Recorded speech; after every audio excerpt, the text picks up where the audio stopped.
She found a cockroach in her ultrasound results. At first, she thought it was just a shadow. Ultrasound images are messy. They're not clean or obvious. But this shape was different. Few minutes before that, Maya had already checked in, sat down, stood back up, used the bathroom, and sat again before her name was finally called. The waiting room was full in that quiet, careful way places like this always are. Pregnant women flipping through old magazines. One couple whispering to each other like they were in a library. Another woman rubbing her belly absent-mindedly while staring at her phone. Nothing felt unusual yet. Maya followed the ultrasound tech down a narrow hallway, past framed posters showing perfect black and white baby profiles. She noticed one frame was crooked but didn't think much of it. The room they entered was small and cold, with dim lighting and a machine that looked older than she expected. Still, this was New York. Old buildings. Old equipment. She told herself it didn't matter. She lay back on the narrow bed and pulled her shirt up. The gel was cold, but she had expected that part. She focused on breathing evenly and tried not to overthink. This was supposed to be quick. She had taken the afternoon off work and still planned to grab groceries on the way home. The tech started the scan. For the first few seconds, everything seemed normal. The familiar grainy shapes appeared on the screen. Maya tilted her head slightly, trying to recognize something that looked like a baby. She wasn't an expert, but she had watched enough videos to know what she was supposed to see. Then the tech slowed down. Her hand stopped moving as smoothly as before. She leaned closer to the screen, adjusting settings. Maya noticed her shoulders stiffen slightly.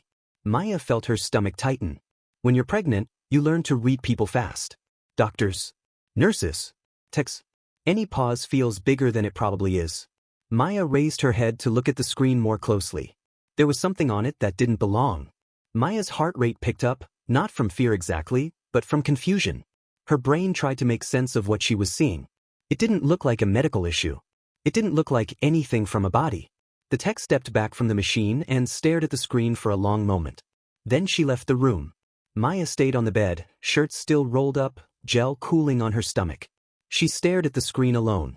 The room felt quieter without the hum of movement. The shape was still there, frozen in place. Her thoughts went everywhere at once. She thought about miscarriage statistics she wished she'd never Googled. She thought about how long it had taken them to decide to try for a baby. She thought about how ordinary the morning had been before she walked into this building. Her phone buzzed on the chair next to her. A message from her husband asking how it was going. She didn't answer. The tech returned with another woman. Older. More serious. Someone who clearly had authority. They stood side by side, looking at the screen. Neither of them touched the machine at first. They just looked. Maya watched their faces closely. Neither of them looked scared. But neither of them looked relaxed either. The older woman leaned in, then leaned back. Maya sat up slightly. They explained that the image wasn't coming from her body. Whatever that shape was, it wasn't inside her. That was a relief, but only for a second. They explained that the shape looked like an insect. Something that had likely gotten inside the machine and was interfering with the sensors. A cockroach. Maya felt the absurdity of it hit first. Her brain rejected it immediately. A cockroach didn't belong in a medical scan. It sounded like something from a bad joke or a social media post, not something happening to her. Then embarrassment crept in. Not because she'd done anything wrong, but because something about the situation felt humiliating. Lying there, exposed, while people discussed pests instead of her baby. The scan was stopped. They told her they couldn't trust any of the images. Nothing they had seen could be considered accurate. The machine needed to be inspected. The appointment was over. Maya wiped the gel off her stomach herself. No one offered help. Everyone seemed focused on the machine now. She pulled her shirt down and sat there for a moment, unsure what she was supposed to feel. She hadn't heard a heartbeat. She hadn't seen anything reassuring. She was leaving with nothing but a strange story. They suggested she redo the scan at another facility. Not there. Somewhere else. She asked when. As soon as possible. She asked where. Another city. Maya gathered her things and walked out of the room. The hallway felt longer on the way back. She passed the same posters again, the same crooked frame. It annoyed her now. In the waiting room, nothing had changed. People were still smiling. Still scrolling. Still relaxed. Maya felt disconnected from all of them, like she had stepped into a different version of the day. She walked out of the clinic into the New York afternoon. The street was loud. Cars honked. Someone argued on a phone nearby. Life moved fast and careless, like it always did. Maya stood there for a moment, holding her bag, trying to understand how she was supposed to explain this to anyone. She called her husband and told him what happened in the simplest way possible. Saying it out loud made it sound unreal. A cockroach. In an ultrasound. He left work immediately. While she waited, Maya replayed the appointment in her head over and over. She realized that after the insect was mentioned, no one talked about the baby at all. The conversation shifted completely. The machine became the emergency. The scan became irrelevant. That detail bothered her more than the bug. When her husband arrived, he tried to joke, but it didn't land. Maya wasn't scared yet. She was unsettled. Like something had gone off track and no one had noticed except her. That night, the clinic called to apologize. They explained the building was old. They explained this was rare. They promised to look into it. They didn't explain anything about her baby. Maya lay awake in bed later, staring at the ceiling. She thought about the shape on the screen. The way it didn't belong. The way everything stopped the moment it appeared. She wondered what the scan would have shown if the room hadn't panicked. She wondered what else might have been there before the distraction. And that thought stayed with her long after she finally fell asleep. By morning, the story already felt unreal, like something that had happened to someone else. Maya moved through her apartment on autopilot, brushing her teeth, making coffee she barely touched. The city outside the window looked the same as it always did. Nothing about it reflected how off-balance she felt. Her phone buzzed constantly. Missed calls from the clinic. Follow-up emails. Apologies written carefully enough to sound serious but vague enough to avoid saying anything concrete. They explained the situation again. Old building. Equipment failure. Rare occurrence. Procedures under review. None of it answered the one question sitting in her chest. What about the baby? That question didn't seem to belong to anyone else anymore. Once the insect became the focus, the pregnancy faded into the background. It bothered her more with every hour that passed. By midday, another call came. They recommended repeating the scan at a partner facility. Not in Queens. Not even in Manhattan. Albany. 3 hours away. Maya almost laughed when she heard it. Not because it was funny, but because it felt excessive. All this over one appointment that should have taken 15 minutes. Jordan took Friday off without hesitation. He didn't say much about it. He just packed snacks, filled the tank, and told her they'd make a day of it if they could. The drive out of the city was quiet at first. The kind of quiet that comes from thinking too much. Traffic thinned as the buildings disappeared and trees replaced concrete. Maya watched the scenery change and tried to convince herself this was just an inconvenience. Nothing more. Still, the image from the first scan kept coming back. That dark shape. How out of place it looked. How fast the room had shifted from medical to chaotic. Somewhere near a rest stop, Maya finally spoke. She said she couldn't stop thinking about how quickly the appointment ended. How no one tried to continue the scan once the insect came up. Jordan said what he'd been thinking too. That once something strange happens, people fixate on it. Especially in places where mistakes aren't allowed. That word stuck again. Mistakes. The Albany Imaging Center didn't look like the one in Queens. It was newer. Brighter. Everything felt deliberate. The floors were spotless. The machines looked modern. Even the waiting room felt calmer. Maya checked in and sat down. She noticed she wasn't nervous the way she had been the first time. She felt guarded instead. Like she was bracing for something she couldn't quite name. The technician introduced himself and glanced over her paperwork. His expression changed slightly when he read the notes from the previous clinic. He didn't react dramatically. He didn't joke. He didn't dismiss it either. The scan started. The room was quiet except for the soft hum of the machine. The screen lit up. This time, the image looked cleaner. More familiar. Maya leaned her head to the side, trying to spot what she recognized from videos and articles. The technician worked methodically. Measuring. Adjusting. Taking his time. Then he slowed down. Not suddenly. Not enough to alarm someone who wasn't paying attention. But Maya noticed immediately. Her body reacted before her mind did. He stayed focused on one area longer than the rest. He didn't stop the scan. He didn't leave the room. But the energy shifted. Maya watched his face carefully. There was no panic. Just concentration. After a few more minutes, he stepped back and said he wanted a second opinion. Not because something was wrong, but because he wanted to be thorough. The doctor came in shortly after. The room felt smaller once she arrived. Not because of fear, but because everything suddenly felt serious. The doctor studied the screen quietly. She didn't rush. She didn't fill the silence with reassurances either. She explained what she was looking at as she went, keeping her tone steady and practical. There was an abnormal mass near the uterine wall. Not attached to the baby. Not interfering with the heartbeat. But not normal either. Maya felt a strange mix of emotions. Relief that the baby was okay. Fear about what the mass meant. And a growing sense of frustration that she hadn't felt earlier. More tests were recommended. More monitoring. Possibly treatment, depending on how things developed. Nothing urgent at that moment. But not something to ignore. On the drive back to New York, the conversation felt different. Less speculation. More quiet processing. Maya kept replaying the first scan in her head. She thought about the exact moment the tech left the room. How the focus shifted so fast. How the scan never resumed. She wondered if the mass had been visible then. If it had been there all along. A few days later, the original clinic called again. This time, the tone was different. Less rehearsed. They had opened the ultrasound machine. Inside, between internal sensors, they found the cockroach. It had crawled into a narrow space where it could interfere with imaging without shutting the system down completely. The explanation was technical, but one detail stood out. The distortion didn't start at the beginning of the scan. It started midway through. Maya didn't need them to explain what that meant. The image had likely been clear at first. Clear enough to show what mattered. But once the insect appeared, everything changed. The scan stopped being about medical evaluation and turned into a problem to manage. An incident to contain. No one went back to check what had already been captured. If you are enjoying the story, hit the like and subscribe buttons.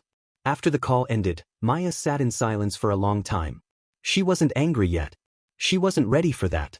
She felt something closer to disappointment. Not just in the clinic, but in the system. In how easily attention could shift away from the patient when something unexpected happened. The next few weeks were filled with appointments. Specialists in Manhattan. Follow-up imaging. Long waits in quiet rooms. The mass was monitored closely. It wasn't aggressive. It wasn't harmless either. The doctors explained everything in clear, simple terms. No sugarcoating. No unnecessary alarm. Early detection mattered. Maya kept thinking about how close this had come to being delayed longer. How easily the abnormality could have been dismissed as part of a faulty scan and never revisited. The pregnancy continued, but it no longer felt invisible. Every appointment carried more weight. Every scan was examined carefully. At night, Maya sometimes thought about the cockroach. Not with disgust, but with disbelief. How something so small had caused such a big distraction. How noise could drown out important details. She realized the real danger hadn't been the insect. It had been the moment everyone stopped looking at the data. And that realization stayed with her as the weeks passed, leading her toward a truth that would fully settle in later, one she wouldn't fully understand until everything was over. By the time Maya reached the third specialist, the routine had become familiar. Check in. Sit down. Get called. Explain everything from the beginning. Watch someone read her file while nodding slowly. She noticed how often people paused when they reached the part about the first scan. Vincent. The equipment failure. The aborted appointment. No one laughed. No one questioned it. They just took a little more time with the page, like they were trying to picture it. The office was in Manhattan, several floors up, with large windows facing a busy street. The doctor here didn't rush. She reviewed the scans from Albany side by side with the notes from Queens. She didn't focus on the cockroach story. She focused on timing. When the abnormal mass was first likely visible. When it was actually identified. How much time passed in between? The doctor explained that the difference wasn't catastrophic, but it mattered. Early detection always mattered. Sometimes the difference between monitoring and intervention was measured in weeks. Maya listened carefully, but what stayed with her wasn't the medical explanation. It was the calm way the doctor said it. Like this wasn't rare. Like this kind of delay happened more often than people realized. The treatment plan was straightforward. Regular monitoring. Additional scans. Medication if certain markers changed. No immediate procedures unless something shifted. Maya nodded through it all. She asked questions. She wrote things down. She did everything a responsible patient was supposed to do. Still, something sat heavy in her chest. A sense that something important had almost been overlooked. Life didn't pause while all this happened. Jordan went to work. Maya logged in remotely when she could. Friends asked how the pregnancy was going, expecting the usual updates. She learned how to give vague answers without lying. The baby was doing fine. Everything was being monitored. Yes, she was tired. She didn't tell most people about the cockroach. It sounded too strange. Too exaggerated. Like something you'd read online and roll your eyes at. At night, though, she thought about it often. About how attention worked. About how quickly focus could shift when something unexpected appeared. She realized something uncomfortable. The insect didn't just disrupt the machine. It disrupted the people in the room. Once it appeared, everything else lost priority. The goal shifted from completing the scan to managing the situation. No one meant to ignore the medical data. It just happened. Weeks passed.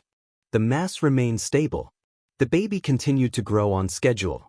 Each appointment brought cautious relief, followed by a reminder that things still needed watching.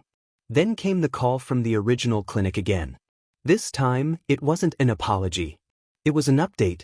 They explained that an internal review had been completed. The machine had been taken out of service permanently. Inspection protocols were being changed. Staff retraining was mandatory. They told her they had reported the incident. Maya listened quietly. They asked if she had any questions. She asked one. How often do situations like this happen? There was a pause. Not often, they said, but often enough to justify new rules. After the call, Maya sat at the kitchen table for a long time. She thought about how close she'd come to accepting the first scan as a total loss. How easy it would have been to reschedule weeks later instead of immediately. How that decision alone could have changed everything. She thought about how many people might not have pushed for another scan so quickly. The rest of the pregnancy moved forward carefully. Appointments became part of the rhythm of life. The fear dulled into awareness. The uncertainty never fully disappeared, but it became manageable. Then came the day of delivery. The hospital room overlooked the city, the skyline stretching out in the distance. Everything moved fast but felt controlled. Nurses came and went. Machines beeped softly. Jordan stayed close, quieter than usual. When the baby was finally placed in her arms, Maya felt a kind of relief she hadn't allowed herself to imagine too clearly. He was healthy, but fully present. In that moment, the months of scans and waiting rooms blurred together. What stood out wasn't the fear. It was how close something important had come to being missed. Recovery was slow but steady. Life adjusted around a newborn. Sleep came in fragments. Days lost their structure. One afternoon, while rocking her son near the window, Maya thought again about the scan. About how strange it sounded. About how easily it could be dismissed. She decided to share the story. Not dramatically. Not publicly at first. Just in a parenting forum, buried among posts about feeding schedules and sleep regressions. She wrote it plainly. No exaggeration. No emotional language. Just what happened. The responses surprised her. Other parents shared similar stories. Not about insects, but about distractions. Equipment issues. Human error. Moments where something unexpected pulled attention away from what mattered. Doctors and nurses commented too. Some admitted how easy it was to lose focus during unusual incidents. How training emphasized emergencies, not distractions. Maya realized then that her story wasn't really about a cockroach. It was about attention. About how the most obvious problem in the room isn't always the most important one. About how quickly a patient can become secondary when something unusual happens. She never sued the clinic. People asked why. The answer was simple. Her child was healthy. The issue had been caught in time. And what she wanted more than anything was awareness, not compensation. She wanted people to understand that even routine appointments deserved full focus. That strange situations shouldn't cancel careful work. Months later, during a follow-up appointment, a nurse recognized her name. She mentioned the incident quietly, said it had become a case study during training. Not sensationalized, just discussed. That stayed with Maya. Something that felt embarrassing and unsettling at the time had turned into a lesson. She still thinks about it sometimes. Especially during routine checkups. Especially when a room gets distracted. She watches closely now. She asks questions. She doesn't rush. Because she learned something the hard way. Sometimes what looks shocking on the surface is just noise. And sometimes, the real danger is the thing that stays quiet while everyone's attention is somewhere else. Subscribe for more stories.